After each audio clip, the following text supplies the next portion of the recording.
Hey guys, I'm here at the 2022 Overland Expo Mountain West in Colorado, and I found a very special Toyota Tacoma that I want to show you in this video. It's basically a very premium built by Tactical Application Vehicles. And I have Walt here from the company. Hey Walt. Hey. Thanks for joining me. Thank you, it's an honor. I want to kind of walk around this truck, and you also have another big truck that maybe we can walk around quickly at the end of this. Sure can. But I kind of want to focus on this Tacoma because this is a really premium build that you can drive anywhere. Yeah, it's a daily driver, and we cover the entire country with this truck. Use it to drive to work every day and get the groceries, but then we just finished up a 600-mile loop in Baja. So, so it's a grocery getter that can do Baja. We went and got groceries in Baja. So okay, that's a long ways to get groceries. Yeah. But all right, so let's just kind of start with what this truck was based on, off of obviously an older generation Taco. Yeah, absolutely, yeah. It's a 2009 Tacoma TRD Sport at the time, and it had the factory rear locker, E-locker in it, V6, automatic. Just kind of a simple truck, and this was actually a family member's truck that he never got to build, so it was a tribute to him, and it's validated everything we do for our company and what we put out to our clients, and even down to the brand new bed that we designed with Brent Bowen at Bowen Customs. And we're going to go through all of this very quickly because there's a lot going on here, but it's gotten a lot of attention. It's very filthy, dirty right now, but it's a testament to how this thing gets used. And so we can kind of start from front to back. Yeah, let's do the front. Yeah, so basically you're saying if a customer comes to you, and by the way, where are you based? We're out of Albuquerque, New Mexico, outside of Kirtland Air Force Base. Gotcha. So when a customer comes to you and they say, for example, I have a Tacoma, and where do you start with them? The very first question I have for them is, where do they like to travel? You know, it's more about them and what they want to do with the truck, because to me, I look at all of these vehicles out here as a tool to take you where you want to go and what you want to do and haul your equipment.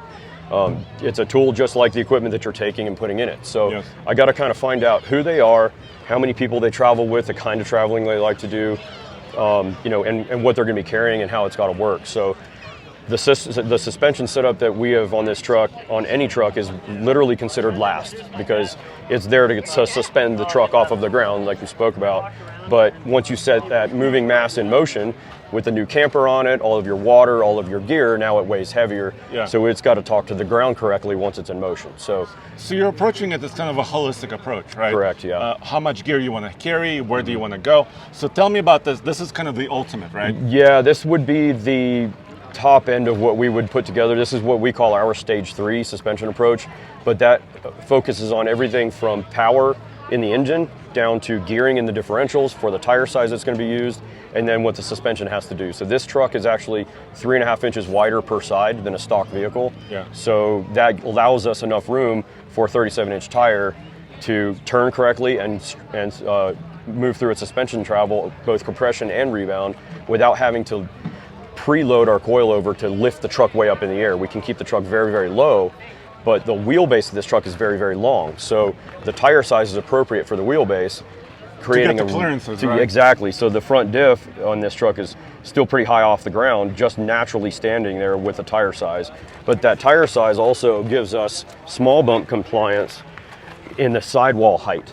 So if we air this tire down, this sidewall can now move and absorb small bump compliance off of the ground, or have small bump compliance off of the ground, allowing the suspension to do its job and control that moving mass coming down into the ground.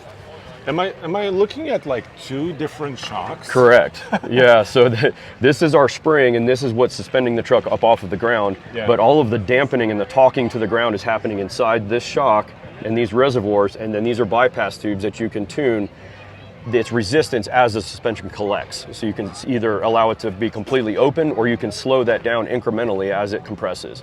And they're designed to work together. Back in the day, a lot of times people would have 4 or 6 shocks in the front, but they were all valved the same, so it rode probably terrible. Yeah.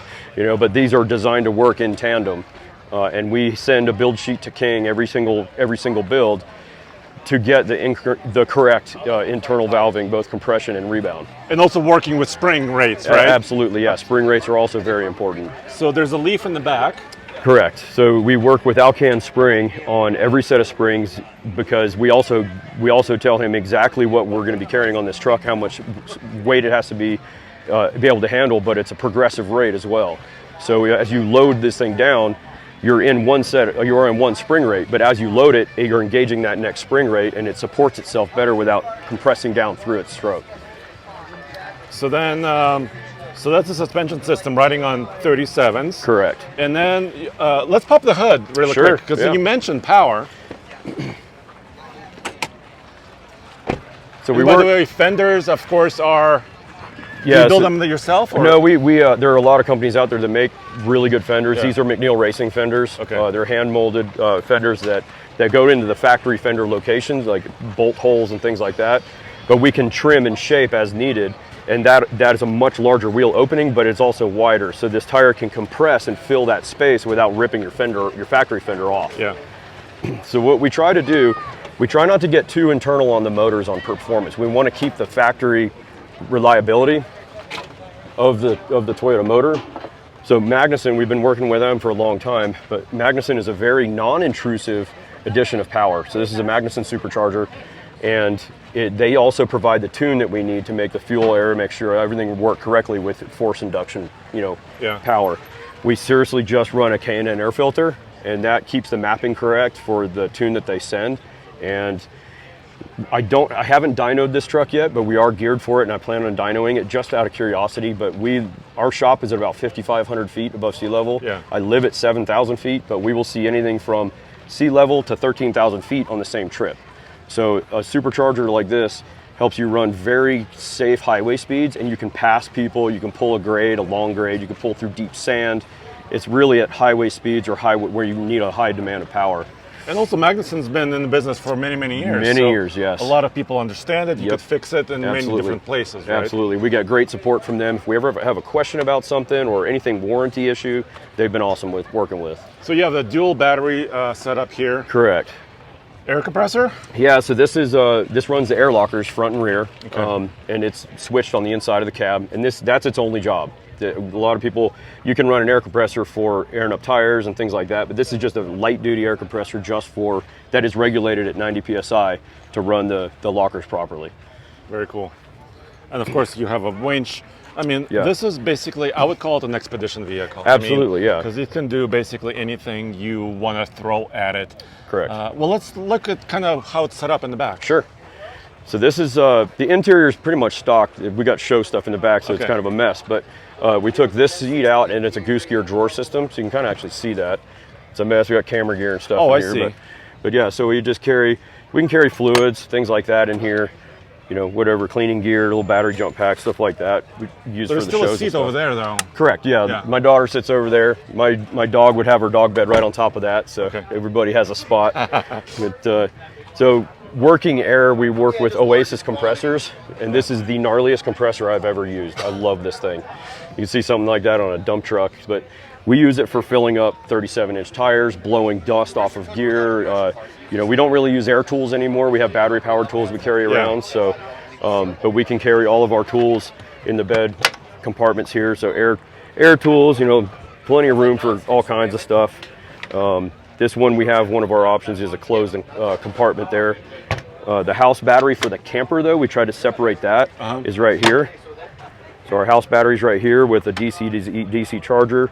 We can charge this with solar. We just plug right into this, and the DC to DC charger doesn't allow the battery to overcharge. It's our charge controller for all of this. Fuses and everything are all located right here. And you said this is a Bowen custom bed. This is a Bowen Customs bed, which is a Colorado company. Correct. Yeah, they're made right here. Brent and I, we're working on this design together, and it is available. This is the first working prototype, but they're available for basically any truck with a bed. Yeah. And then of course you used... this is the AT Overland Habitat, and I've been camping out of this for about 5 years with my family, and we've camped all over the place with this thing. All weather patterns, everything, snow, you name it. It's amazing. I love this thing. So we've got I love the kind of the ladder step, system. That was the initial idea of the design that we wanted to do, but it was kind of complicated to make, so we have a simpler version of that for the production. Very sweet. So all in, with the truck, what would you kind of value this type of build at as far as dollars? If it was this exact truck, let's just call a truck $40,000. So with the price of the truck, a full build out like this, I'm going to throw some numbers out there. It's probably in the 165 range. Okay. But then again, we've never duplicated this truck to anyone. Everyone has a very specific need, and we build to their need. Yeah. But we are consistent with the components that we do use. So it's not really a one-off custom thing. It's very hard to do that, but we can duplicate a lot of this for. You kind of have a menu to pick from, right? Yeah, exactly. Kind of a menu. Yeah. So try to keep it simple for people too. Yeah, totally. It makes sense. So I mean, if you want stage 1 kit, you can do that. Absolutely. If you want something else. Yeah. So our stage 1, it's a graduated approach. So you can go from a stage 1 and over time, just add a component and you can work your way up into a stage 3 if you like. Sweet. Can we look at the Ram really quick? Absolutely, yeah. So this is another truck you put together. This is our newest company truck. This goes to a lot of the shows. It's a daily driver. We have to carry either a 44-foot fifth wheel camper or a camper like this in the bed or empty truck. It's got to do everything. So you can still use a factory fifth wheel or gooseneck set up in this. It is extremely comfortable with this Carly setup that we're running with all of the Carly options with the radius arms, the fabricated radius arms, the sway bar, all of that, the custom tuned Kings from Carly. I've run this system before for a long time with an older Ram that I had in 07 with a 5.9. Absolutely love that system. And we just needed to get a newer truck because we were going to destroy our Tundra if we didn't. We had another built Tundra that we used, but we didn't want to destroy it hauling trailers everywhere. So just needed to get a truck for work and also play. This one can haul anything we need to do some very similar trips. Obviously, you're going to pick your battles when it comes to your trips. You're not going to want to take this down certain areas, certain trails and stuff. It's a bigger truck. Yeah. Absolutely, yeah. It's a mega cab too. It is, yeah. So I like that you chose a 3500 yes. Cummins, so you're getting a high output motor. This one is the high output. Ison transmission, yes. right? Yes. So you're getting excellent all those platform. elements, right? Absolutely, yeah. Sweet, dude. So this just kind of shows what's possible. And if you, sorry, there's a lot of action back there. They're stoked about the walk arounds. Yes. This kind of shows what's possible. So if somebody's intimidated about building a vehicle, right. they've never done it before, for example, right? Right. You have so much knowledge that you can share with them, right? Absolutely, and yeah. Help them build it. And the whole idea is to enjoy that process, right? As somebody that may not understand what they're getting into, it would be so terrible for me to say, oh, you need all of this stuff, and then they're not happy with it and it doesn't work for them. So if I can just find out what they're going to do with it and how we can just use our experience to just maybe resonate with them on what's going to work right, hopefully the first time. Yeah. We've been able to do that really well, and they can. That, like I said before, is just a kind of a graduated approach. You don't have to do it all in one shot. And we want the trips to tell them what they need next, and maybe their vehicle to tell them what they need next, and we can provide that for them. All right, well, I really appreciate it. Thank you very much. Thank you for your time, dude. Thank you. All right.